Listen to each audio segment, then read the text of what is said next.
Welcome to this panel discussion about the impacts of the Middle Leadership Academy. As you consider ways for your campus to participate in the Academy, we want to give you a sense of what you can expect from the Academy. My name is Khalifa Madden, and I'm the Communications Manager at the CSU Student Success Network. With me today is Dr. Ellie Erdl, the Director of the Academy and Interim Vice Provost for Undergraduate Education and Academic Success at Chico State University. We'll also hear from Janine Cunningham, the network's Research and Evaluation Manager, and Dr. Thadno Dean, who recently authored a series of research briefs on the Academy's impacts on several CSU campuses. Those briefs can be found in the links in the description. Our panel will be focusing on two central questions today. The first involves the impacts that we've seen from the Academy, both on individual participants and on their campuses as a whole. The second concerns the relationship between the ways a campus organizes for the Academy, its team composition, leadership engagement, and other factors, and how that can influence the extent of the impacts back on campus. Let's begin with Dr. Erdl. You first became involved in the Academy as a participant on a team from Chico State in 2018 to 19, and you now serve as the Academy's director. What impacts has the Academy had on you as a faculty member, and what impacts have you seen from the Academy at Chico State? Thanks, Callie. The Middle Leadership Academy had a great deal of impact on me personally and professionally. First and foremost, my leadership development was greatly enhanced by the skills and the practice and the confidence that I gained that have been instrumental to my personal and professional growth and trajectory. I also increased my knowledge and expertise around the tools and vocabulary that are necessary to advance equity issues on campus and further expanded my experience and practice with data use. So all of those things have been really important to me as a professional on a college campus. I also was able to build relationships with people that I did not know before the Academy, both on my campus, across campuses throughout the CSU system. And that helped me to realize that I'm not alone in this work. I have a network of people that I can count on, and that can help to further the really important work of equitable student success on our campus and beyond. So these are the impacts that I've had personally, and I've seen similar things in my colleagues as well. As for the impacts on Chico State as an institution, there have been many. And so a couple of examples are in the first year, 2018-19, in the Middle Leadership Academy, we were able to help drive policy changes and embed equity into this campus strategic plan. So having the institution commit to policy language meant that those working toward equity goals could leverage the strategic plan and other policies for campus budgets, grant requests, and other institutional commitments. So really important foundational work. In year two, the team developed a one-stop digital resource for student services. There had not been one single place online for students to access services, everywhere from basic needs to academic advising, and now there is. And then in year three, equity dashboards and faculty development were built around DEF and withdrawal rates.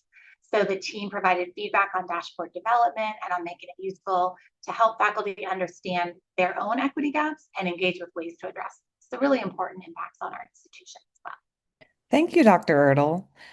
Janine, I'm wondering, do these kinds of impacts resonate with you, considering the evaluation research that you've seen about the Academy? Yes, thank you, Kelly. And I want to say that the research that we've done on the Academy has shown specific impacts for participants themselves and for CSU campuses. And this is based on both external and internal evaluations that we've done across the years. So each year, about 10 to 12 teams from different campuses across the system participate in the Academy. And since its founding in the 2017-2018 fiscal year, the Academy has achieved a broad reach across campuses. So here's a snapshot of that. We've had 21 of the 22 CSU campuses participating by sending teams over those last years of the Academy. We've had 19 campuses participate for 2 or more years, and we've had 11 campuses participate for 3 or more years, which is nice for longevity. Um, in terms of impacts, so I'll provide a little bit of an overview about what we've found in surveys and interviews with participants. So regarding leadership development specifically and networking, Academy Academy participants consistently report increases in knowledge and skills related to leadership, collaboration, project management, and using data for decision making. These changes also manifest themselves in behavioral changes as well, such as increased engagement and participation in leadership roles across their campus and across the system, and increased engagement and responsibilities on campus as well. In terms of campus outcomes, so far every team at the Academy has successfully come together to develop a campus equity project at the Academy. And based on our studies, we found that 77% of the projects, that's more than 3/4 of the projects, were implemented and were still evolving on each of those campuses. That's a really high percentage in terms of the institutionalization of all of this work that's being done. We've also looked at some of the impacts of those projects on campus, but I'll go ahead and let Thad speak to that topic. Thank you, Janine. To see what some of the longer term impacts of the Academy might be, we interviewed participants from campuses that sent multiple teams to the Academy over several years. What we asked about were structural changes on campus that campus faculty and staff said were aligned or associated with the work of Academy teams. What we found were changes in policies, practices, and programs. So let's start with policies. Ellie already spoke about changes in strategic plans at Chico State. Those changes led to increased budgets for equity work on campus, as well as other things. At Fullerton, we saw changes in strategic direction. The campus began examining and working to address triple opportunity students. They hadn't done that before.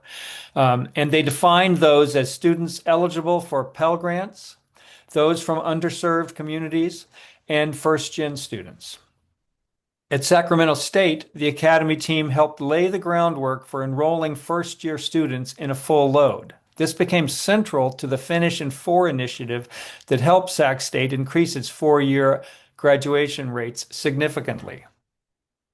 So what about changes in practices? We found changes in practices both inside and outside the classroom. Here's 3 examples. Changes in how faculty use student data to understand equity gaps and improve teaching. We heard about this from all 3 campuses we studied. Secondly, we found changes within classrooms associated with the redesign of critical success courses. This also included transformation of entry-level math courses in line with Executive Order 1110. And third, we found better alignment between student supports and coursework, a shift in both mindset and programming. And then thirdly, the changes in programs. We found campuses created new faculty development resources and trainings, including learning communities and faculty toolkits. This was at all 3 campuses. We also saw new programs to spur re-enrollment and to improve the first-year experience. Thanks, Thad. Let's turn to the second question I mentioned earlier. As campuses think about organizing for the Academy, what can they do to increase the likelihood of a successful experience for project implementation and impact? Thanks, Kelly. So Chico State took a multi-year approach early on in the Academy. And I think that helped us really make longer term impacts. So we send different teams each year with different projects. But initially, we tried to build on the projects from one year to the next. So there was a through line. Often substantial change in higher ed takes a long time and requires a great deal of investment. And so this multi-year approach really made sense to us. Over time, it also helped us to build a really large cadre of people on campus with the leadership skills associated with advancing equitable student success and really shift the culture and capability, I think, of our campus broadly. It's also really, really important to build a team that is truly cross-divisional with a variety of perspectives and experiences.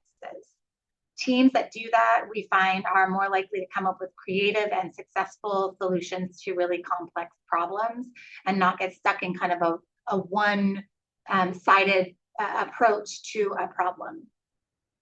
Lastly, I believe, and we hear this over and over again from teams who are involved, it's really very important to include a student or students on your team. We hear regularly that this is hugely important for a successful team. It's actually something that we require of teams, and it comes up, like I said, year after year as a really important aspect. Yeah, I agree, Ellie, that adopting a multi-year approach is a really great idea. The data support that from across the years. It also appears to be important for academy teams to align their work specifically with campus and system-wide initiatives and priorities. Projects that are aligned with those priorities just generally appear to be more implemented. Elements of them appear to be more likely to be implemented across all of our years of data. Additionally, some campuses identify a campus liaison to coordinate the development of academy teams. This is something that you can read about more in depth in the Academy Impacts brief series that Dr. Nadine is talking about. We've observed that having someone who operates as a campus coordinator in whatever capacity they sit in, if they're coordinating the teams from year to year, it can help to encourage that multi-year approach and better alignment with campus priorities. That's all great advice for thinking about how to develop a team. I'll add two more elements to think about based on our research. One is for team leads and campus liaisons to leverage commitments from cabinet level leadership up front and stay in touch throughout the year. This means identifying campus champions from upper management to help guide the academy team's work. It's important to meet with these campus leaders throughout the year to discuss implementation challenges and opportunities. You don't want to return at the end of the academy year with a project or a budget that's already a non-starter. Secondly, as you develop teams, be sure to have implementation already in mind. Yes, you want to bring together people from across campus divisions and roles who have content experience to develop the project. But you also want people who can step onto committees, for example, to institutionalize changes on campus. That's where the Academy's leadership development piece really can help, though. Once people have been to the Academy, they're more prepared to do this kind of work. And it's exciting to see that happen and to transpire over their careers. Absolutely. Thank you so much, Thad and Janine and Kelly, for this conversation today. And I'd like to close here by thanking those of you that are watching the video for taking an interest in the Academy. As you consider developing an Academy team, it might help to know how campuses have used the Academy to support their specific goals for advancing equitable student success. So I wanted to note a couple of things. First of all, by design, the Middle Leadership Academy has always been a convener of middle leaders across campus roles and divisions who are ready to step into more leadership roles, an incubator of ideas for how to take on important and difficult projects, including those that have faced resistance, and a catalyst for developing those projects in ways that are transformative back on campus.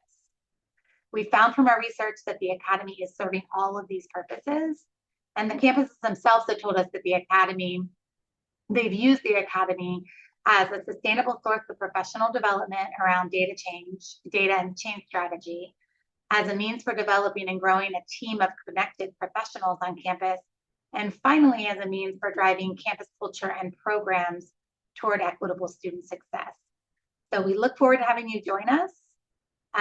We are anxious to read your applications. None of us knows everything, but together we know a lot. Thank you for being here.